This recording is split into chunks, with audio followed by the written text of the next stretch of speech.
So the churches are crashing out and pastors are literally losing their mind. And I'm going to tell you why. They're demonic. Hi, y'all. I'm back. I know it's been a long time. I know. I've been on TikTok. I've been on Instagram. I have been on Facebook. So if you are not following me there, then definitely do so because that's where I'm at all the time. But I'm back on YouTube because I want to react to certain videos and I wanted to make longer form content. So I do a lot of reaction videos on Facebook and Instagram, but I don't get to give my commentary all the time because I'm just moving fast. So I wanted to take the time to start giving more input on what I think about what these people are saying. Make sure you're following me on all platforms so you can see that I am active, just not on here. Definitely let me know what you think about these videos in the comments. Some of these things are very controversial, which I understand, and this a conversation. So now let's get into the videos. I believe life begins in inception. Anything after that, in my opinion, Inception. What movie was that? So with the dreams, where you don't know if you're dreaming or not, like you control your dreams. control my dreams. Like it came out in like 2011 or something, and it was like. No, I have no idea. I don't know what you're talking With Leonardo DiCaprio, and at the end of the movie, you don't know if he's dreaming or not. No, I've never seen about. that Oh, are movie. y'all talking about that movie he made? Yeah. What Well, does that you got were to do talking with- about the movie. You said No, Inception. Inception, right? No, I said nothing about a movie. I Life said starts in life inception. starts in At when- Inception. right. Yeah. So what does that have to do with the spinning What does top? that have to do with With What what? does that have to do with Spinning abortion? top. What are you? I don't know what you're talking about. You've The lost movie me. Inception. What does that have to do with abortion? We didn't have anything to do with it. Why did you say it starts with Inception? It was a great movie. I just don't understand what it has to do with abortion. I would actually We're not disagree talking with you. I about thought it was a little overrated. This obviously speaks to the ignorance, the blatant ignorance that is rampant. If that's the correct word, I will look it up and verify. That speaks to the ignorance that is in this country, that is in this world. Y'all stand for so many things, but y'all are not even educated on a basic level. And that's why sometimes you can't pay it any mind because they don't even know what they're talking about. So there's no point of arguing with ignorance. There's no point.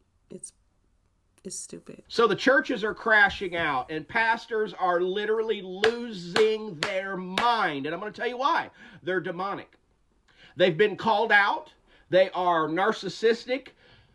They need to be in a leadership position telling everyone else how to live while behind closed doors, they are evil, narcissistic POSs. You've got child predators that hide behind that pulpit. You've got thieves, money launderers that hide behind that pulpit. And these priests, these pastors, these preachers are literally coming unraveled because their monetization program inside the church is coming to a screeching halt. People are literally taking out their phones and recording the hypocrites that are losing it. They're literally flipping out behind the pulpit because they know their reputation is on the line. They know that what they've done for centuries and all over the world is coming to an end. Their lies, they're a manipulation. They're a stain on humanity. And God is shining a bright light on them. I have seen other videos talking about how the church is like dying out slowly but surely because a lot of people are just gaining more wisdom and learning more and really thinking critically, because I really feel like if you're going to be religious, you have to set aside some of your common sense, at least some of your common sense, not to downplay anybody who is religious, but if you're going to believe that a man lived in the belly of a whale for like 6 days or however long it was, and you know, all the typical stories, the animals lasted together on an ark for however many days and they all just got along perfectly and everything was fine, and then he took 2 roaches and 2 rats and 2 mosquitoes. You just have to not think critically if you're going to be religious, and that's the truth. And I think it's very obvious that you know, a lot of these pastors are just in it for material gain. That has been shown very clearly, especially this past, you know, couple of months with the Marvin Winans and all of the craziness. Like, that's all they really want. And I just started watching The Righteous Gemstones. Why nobody told me about this show? Like, this is it goes right with what I talk about, yeah. It's a good show. Are there actually intelligence differences between religious people and non-religious people? And more interestingly, why? My name is Keegan, and I talk about the psychology of politics, and I guess religion for right now. A meta-analysis of 63 prior studies, including data from 137 countries and all 50 US states. Religious people are less intelligent, and the theorized reasons as to why are: number 1, intelligent people are less conforming. Number 2, intelligent people tend to think more analytically, as opposed to more intuitive, gut-feeling style thinking. And the research shows that analytical thinking undermines religious belief. And number 3, this is the most interesting one: what religion provides is also provided by higher intelligence. For example, religion helps you cope with fear of death, fear of the unknown, fear of uncertainty, and fear of the chaos and randomness of the world. Intelligence also reduces these fears. Religion provides a blueprint on how to act and helps with self-discipline. Well, intelligence is also associated with self-regulation and self-control abilities. Religion can be self-enhancing, aka giving people a feeling of self-worth. Intelligence does this as well. Here's another interesting thing. The data clearly shows that intelligence matters more than education, with an effect size 3 times larger. By the way, how strong was the correlation between lower intelligence and religiosity? In order to nullify these results, there would have to be over 10,000 new studies showing zero correlation between intelligence and religiosity. This literally talks about what I just said. It breaks down everything perfectly, and it backs it up with the science and the studies. We don't fear death because we learn more, or we're at a point where it doesn't matter. What does it matter what happens when we die? What does it matter? And me being spiritual, I have read books such as Journey of Souls. This book is the main reason why I no longer fear death. Although I feel like I really didn't before I read the book, and I just, I always believed in past lives and stuff like that because I've seen stuff before. But this book really solidified it for me. Like, when so many people go under hypnosis and they're asking the same questions and they're answering the same ways, like, it only makes sense that what they're saying and what they're seeing is real in some form or fashion. So I wholeheartedly believe in reincarnation and past lives. I've done a past life regression myself. Shout out to Shantae. If you want to book your session, her information will be in the description. Like I said, it's just, there's no reason. If you have all of the intelligence and you have all of the facts and you know how to research, and you know how to lean upon your own knowledge and put things together on your own, it literally gives cult.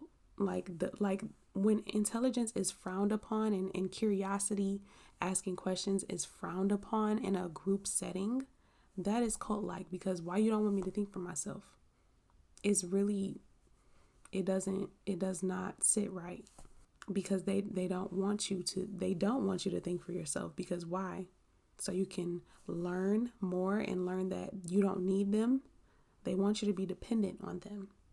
Remain single, celibate, and child-free.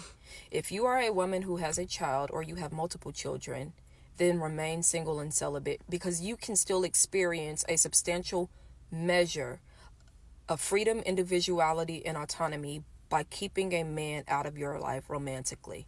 The moment you decide to enter into a relationship with a man, whether he becomes your boyfriend or your husband, you are in dangerous territory. I'm no longer religious, but back when I used to be a Christian, I remember Apostle Paul mentioning in the gospel how it was better to stay single. And that always intrigued me as a young child, as a teenager, as an adult. It stays with me even though I'm no longer a Christian. The Apostle Paul said it's better to stay single. Apostle Paul was alluding to the fact that singleness affords you a level of freedom, individuality, and autonomy that you're not going to get when you are in a marriage with somebody else, because you have to be concerned with what is best for the relationship. You're going to have to compromise, sacrifice, and negotiate. And those are things that does not go well with me as a Sagittarius nonconformist. I don't want to submit to anybody. Hell, I'm not submitting to anybody. Nobody's going to be the head over me.